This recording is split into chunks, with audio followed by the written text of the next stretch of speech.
این همه اینجا بودی؟ خب 2 روز دیگه هم بمون عزیزم. به محض اینکه با جمال تماس گرفتی از پشت تلفن طلاق تو بگی. اون اومده بود این. الان دیگه فقط غذای عروسی مونه، اونم کنار همسر عزیز.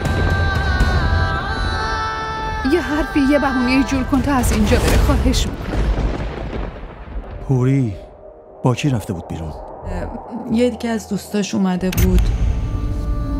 مامان من واقعا شرمندم، خیلی دیر این چیزا رو فهمیدم.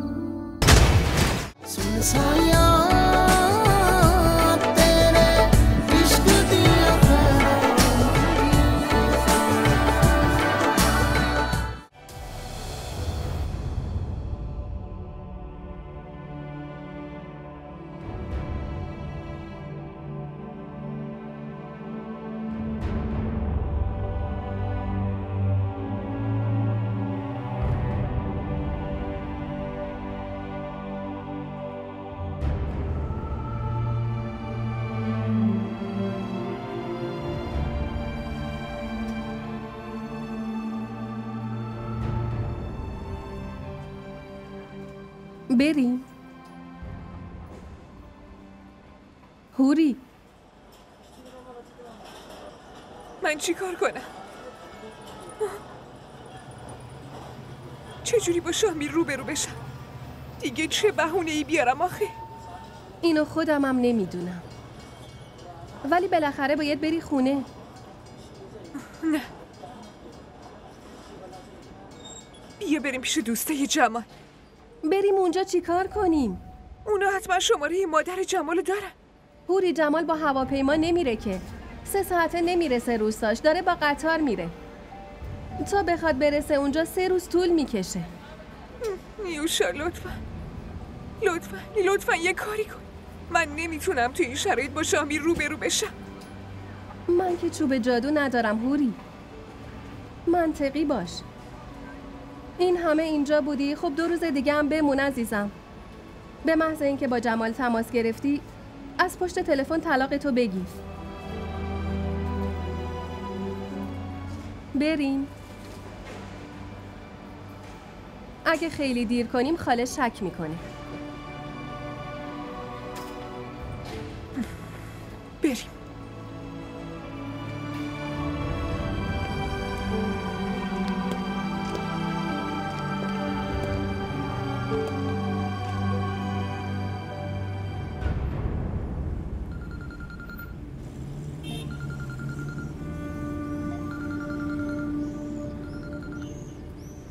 الو سلام.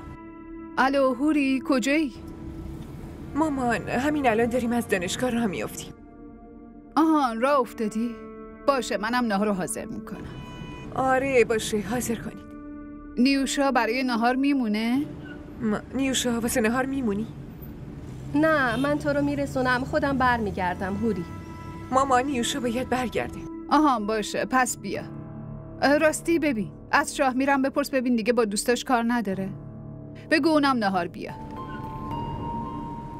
نمیخواد مامان، کارش تموم شه خودش میاد. خدافظ.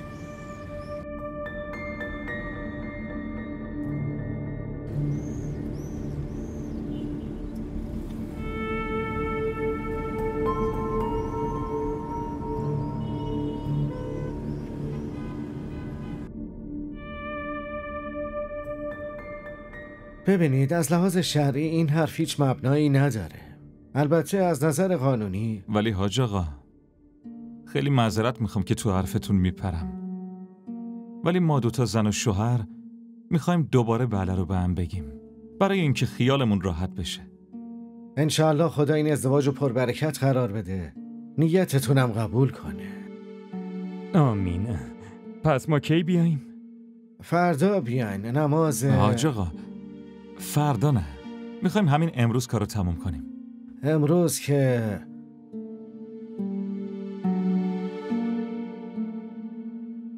بسیار خوب، زحمت بکشین امروز غروب تشریف بیارین بعد از نماز عصر. ممنونم حاج آقا، واقعا ممنونم. خب اجازه هست؟ بفرمایید. خداوند حافظ و نگهدارتون باشه. خدا نگهدار.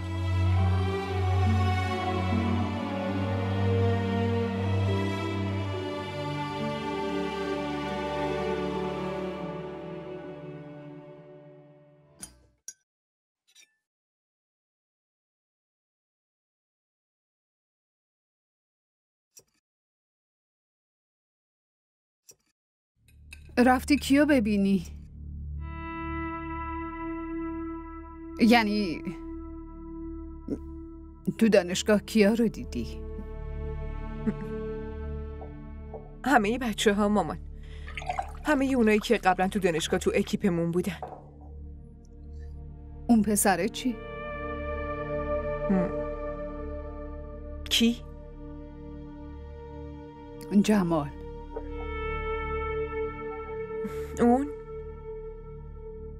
اون که خیلی وقت دانشگاه نمیاد دیگه.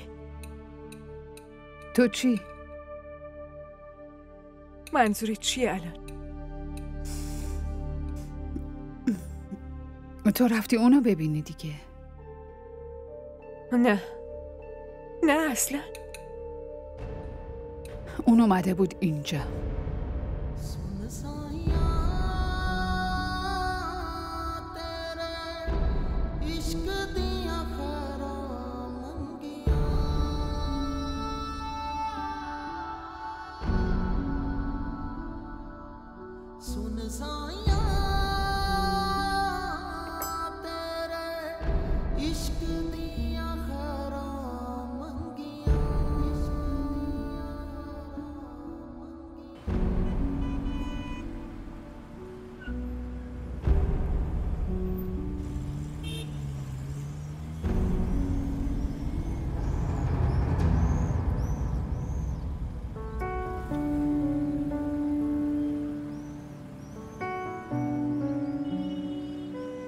اینجا کجاست؟ رستورانه. اینو که خودمم دارم میبینم. تو برای چی اینجا وایسادی؟ ضعف کردم داداش. از صبح هیچی نخوردیم، فقط داریم میدویم. یکم رعایت کن. با زبون خوش دور بزن رفیق. من باید خیلی سریع برم پیش حوریم. داداش فکر نمی‌کنی یکم ظلم می‌کنی؟ داری اذیت می‌کنی ها. عشق برای تو، محبتشم برای تو، اون وقت گشنگیش واسه من؟ هیچ اشکالی نداره. به خاطر دوست تحمل کن دیگه. ببین شاهمیر، خواهش میکنم. اینطوری میگی مجبورم گوش کنم. بله ممنونم. عشق تو معده‌مو سوراخ کرده.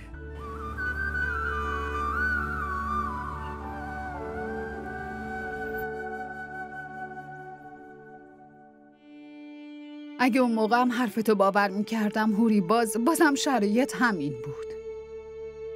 ما هیچ راه دیگه ای نداشتیم.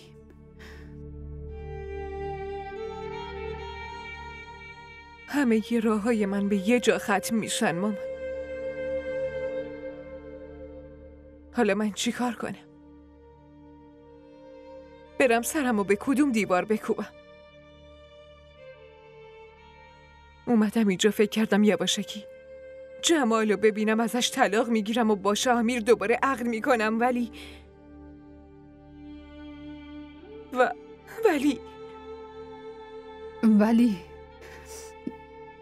اون قبول نکرد طلاقت بده؟ نه مامان.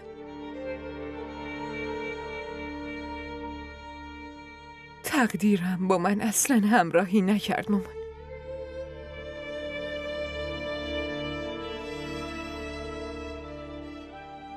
چون که جمال امروز برگشته روستاش. شاهمیر چی؟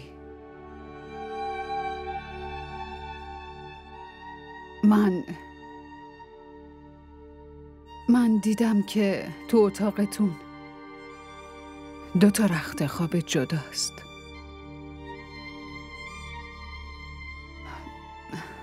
مگه شاهمیر خبر داره؟ شما چی فکر کردی مامان؟ هیچ مردی میتونه اینو تحمل کنه؟ خب پس چی؟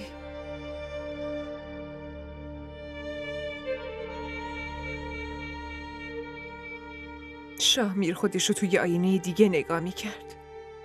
واسه همین بین من و اون یه دیوار شیشه‌ای بود. حالا بدبختی منو ببین که شاهمیر اون دیوار رو هم شکونده.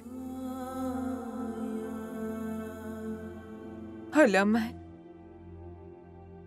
من روی اون شیشه خورده ها فقط دارم سعی میکنم که از شاهمیر فرار کنم. بهونه میارم. که تا وقتی که از جمال طلاقمو بگیرم بتونم وجودمو از حصار شامیر دور نگه دارم.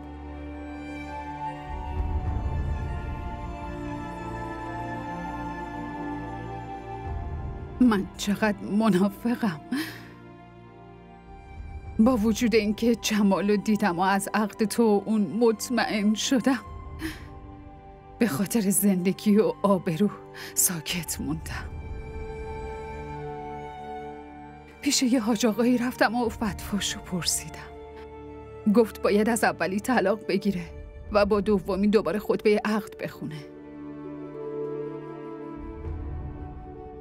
ببینم تو به شاهمیر چیزی از عقد دوباره گفتی یا نه؟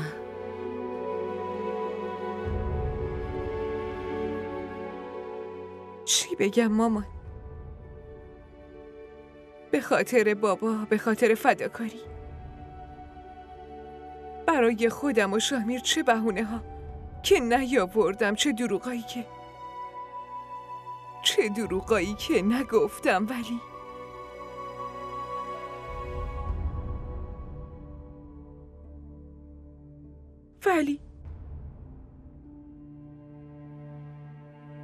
ولی الان میترسم دیگه.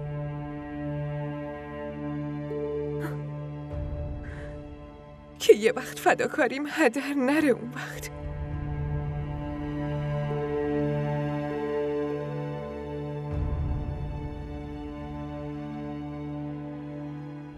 شاهمیر میخواد امروز عقدم کنه مامان.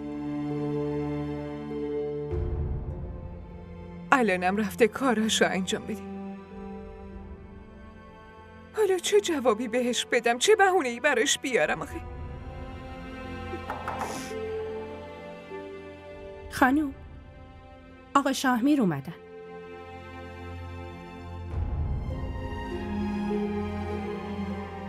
آها، باشه.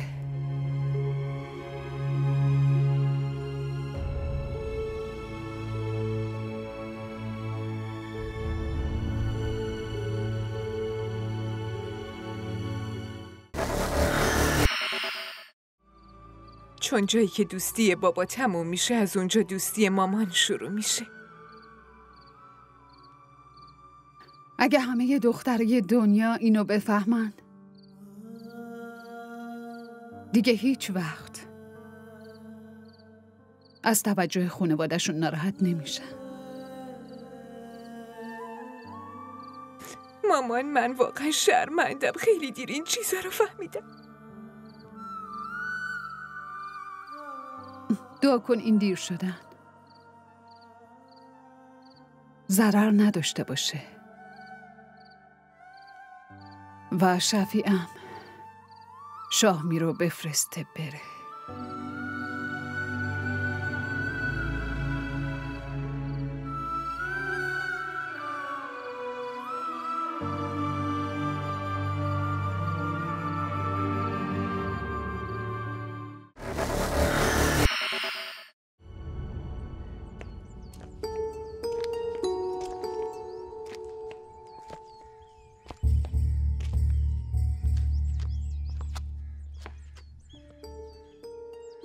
دانشگاه چطور بود؟ خوب. اینطور به نظر نمیاد. چرا؟ از صورتت فهمیدم. چیزی نیست. فقط همینطوری. خودم میدونم. نهار خوردی؟ برم غذا بیارم. الان دیگه فقط غذای عروسیمو میخورم. اونم کنار همسر عزیزم.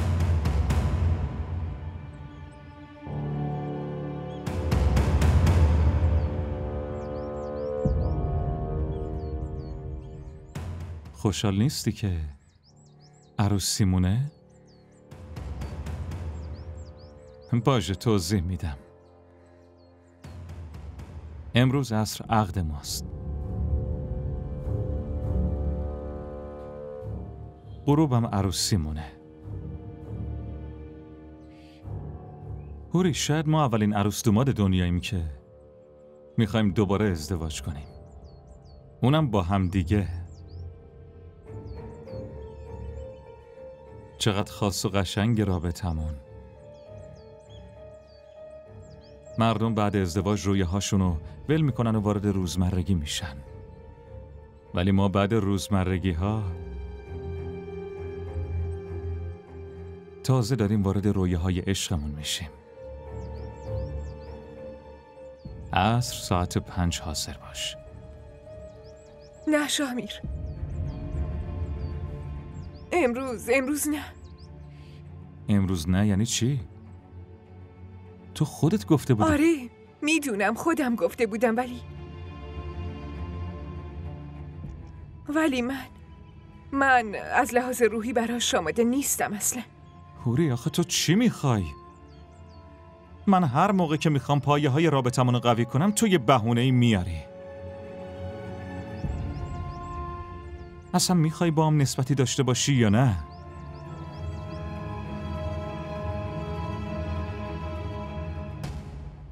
شامیر، حوری چی شده؟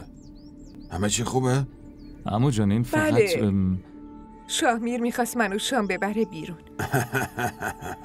این که خیلی خوبه. خب باش برو. نه گفتم نمیام چون نمیتونم برم. چرا؟ حال مامان یکم خوب نیست. مامانت چش شده؟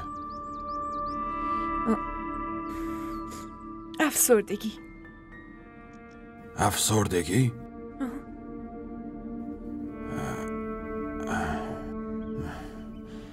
خودم بهش سر میزنم فعلا.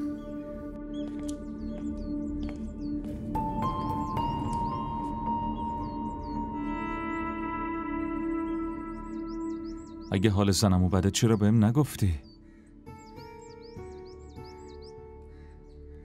چون تو فرصت ندادی بهم.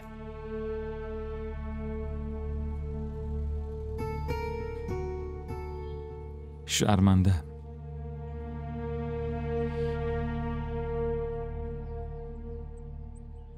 حوری، من عاشقت شدم. یه لحظه هم نمیتونم بدون تو باشم. برای همین میخوام هر چه سریعتر تو رو برای خودم کنم.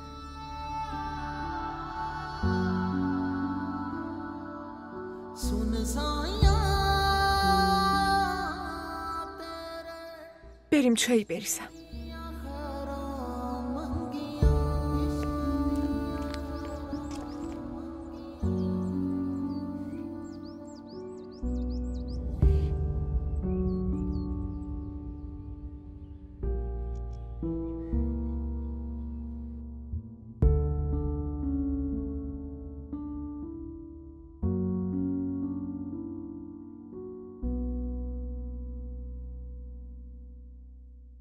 شالا وای از دست تو.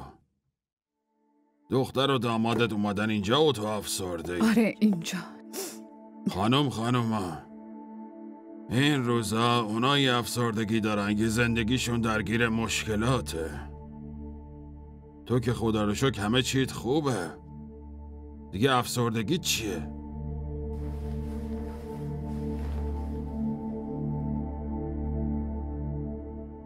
شفی اون حوری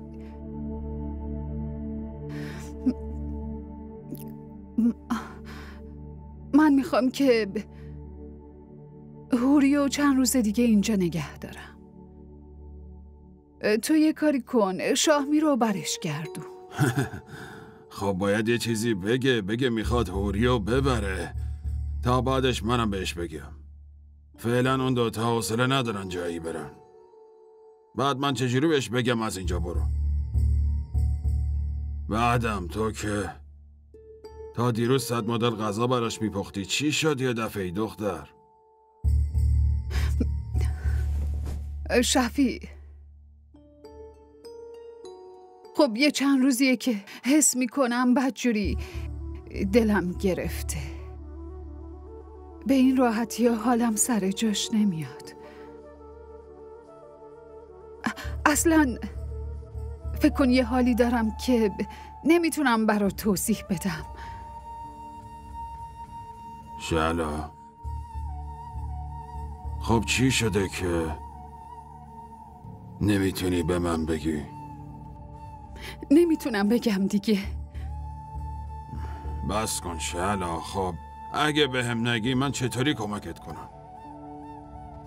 شامی رو بفرست بره. یه حرفی، یه بهونه جور کن تا از اینجا بره. خواهش میکنم. لطفاً شفیع.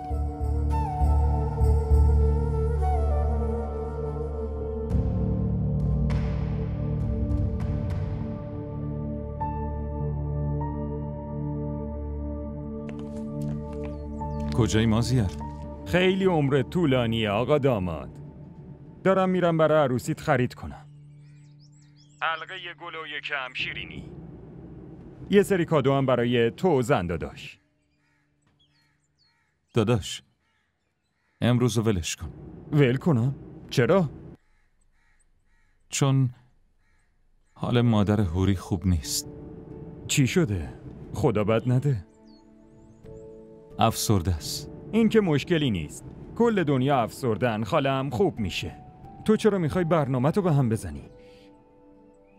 داداش خب هوری حساس شده، منم نمیخوام مجبورش کنم. بازم فکر کن.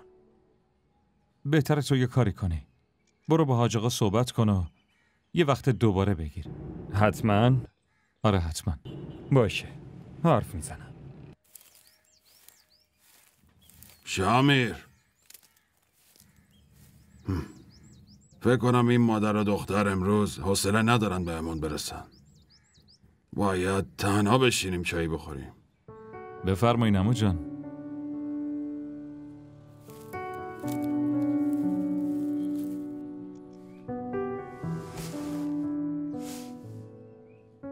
راستش زنموت، از وقتی که هوری رفته دیگه خیلی تنها شده. برای همین هوریو که دیده احساساتی شده. بله، هوری بهم گفت.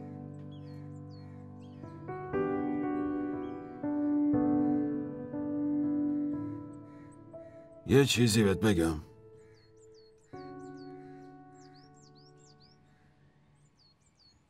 شما دوتا از این تصمیم خوشحالید؟ بله عمو جان، خیلی خوشحالیم. تو میدونی هوری چطوری بزرگ شده؟ من پسری نداشتم، واسه همین عین پسرا بزرگش کردم. برای همین ممکنه اوایل شما دوتا با یه سری مشکلات روبرو بشین، ولی خب مطمئنم که هوری حتما برات یه زن خوب میشه. عمو جان من به حرفاتون اطمینان دارم. اون خیلی خاصه، برای همینه که یکی تو 1000 تاست. شاید جلوی شما یکم خجالت بکشیم، ولی با همدیگه قشنگ دوستیم. دوست که خیلی خوبه، فقط دوستا با هم یه ذره کل کل میکنن. با منم خیلی کل کل میکرد. الان دوستیتون تموم شده؟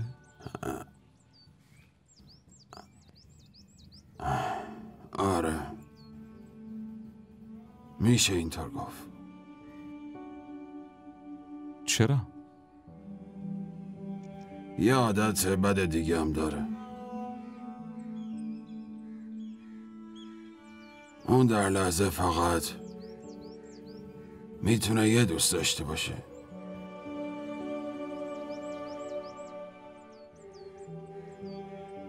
چایی؟ بفرمایید. بذار من میریزم. اجازه بدین عمو جان. ممنونم. نوش جانتون.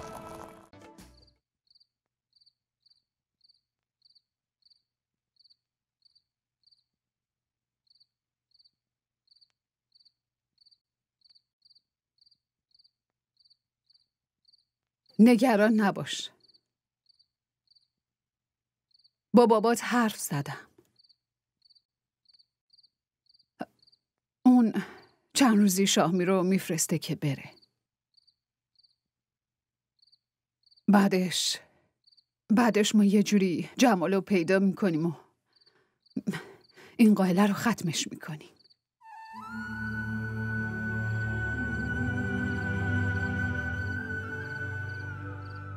من امروز یه چیزی رو فهمیدم مامان. دخترها هر چقدر برای باباشون عزیز باشن،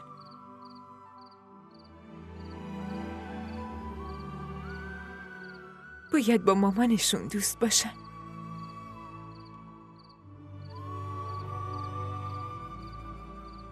چون جایی که دوستی بابا تموم میشه، از اونجا دوستی مامان شروع میشه. اگه همه دخترای دنیا اینو بفهمن، دیگه هیچ وقت از توجه خانواده‌شون ناراحت نمیشن. مامان، من واقعا شرمندم. خیلی دیر این چیزا رو فهمیدم. دعا کن این دیر شدن ضرر نداشته باشه و شفیعم شاهمی رو بفرسته بره.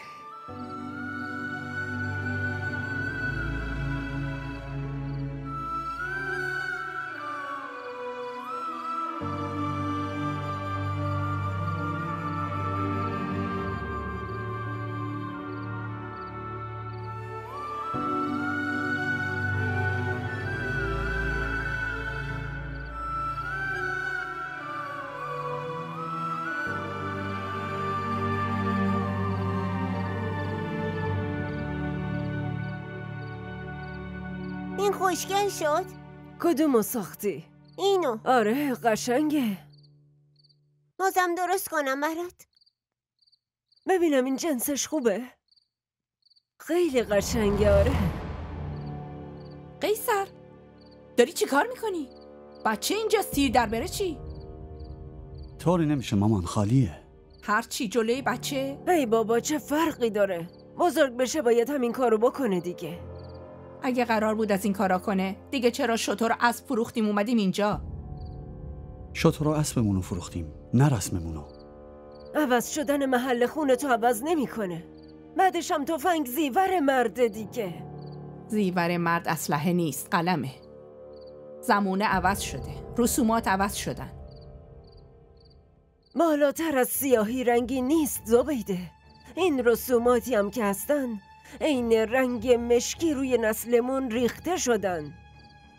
اگه من قیصر رو تربیت کرده بودم، اینم تو دستش به جای اسلحه قلم بود، عین شاهمیر. تو چی فکر کردی؟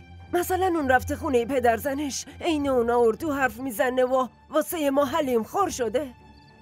اگه لازم باشه اسلحه‌ش هم در میاره. خدا نکنه مادر جان، خدا اون روزا نیاره.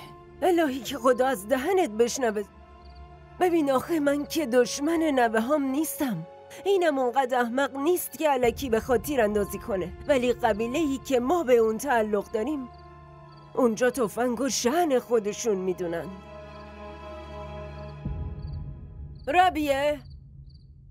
ربیه دخترم، ربیه اینو ببر دخترم. اینا رو بذارشون برای هوری، برای اونه. بعد همون دوتا لباسی که دیروز سفارش دادم و اونم بذارش. باشه چشم. بعدشم یه شال برا شهلا سفارش داده بودم، یادته؟ روش جواهر دوزی شده، اونم بذار باهاش فردا قیصر ببره. مادر جون یادتون رفته اون شالو دادین به دوست هوری. نه ربیه، اونو که مادر جان بهش لباس داد، شالو نگه داشته. نه مامان جان، اون لباسو دادیم به نیوشا. شالو به همون دوست هوری بود که با هم بیرون رفتن، شالو به اون دادیم. یادتون میاد مادر جان؟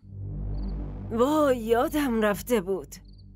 یه کاری کن، اون دوتا لباسی که ندوخته هستن تو صندوق چمن اونا رو در بیار بده. یه شالم هست آبیه که روش جواهر دوزی شده، اونم بده. باشه باشه چشم.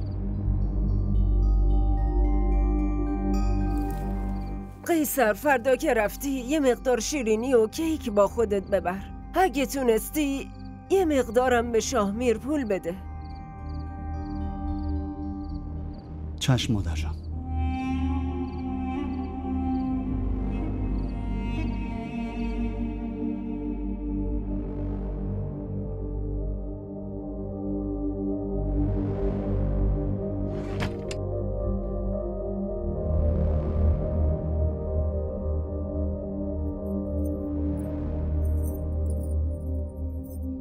میخوای پاهاتو ماساژ بدم قیصر؟ نه، نیازی نیست. باشه من برم غذا رو بیارم. نه نمیخواد، من غذامو خوردم. حوری با کی رفته بود بیرون؟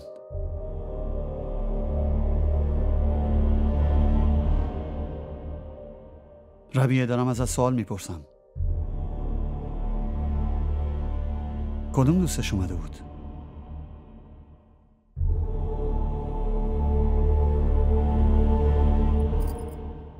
خب یکی از دوستاش اومده بود، اسمش مریم بود، میگفت که همه دخترای کالج جمع شدن. خیلی به مادر جان اصرار کرد که اجازه بده حوریو ببره.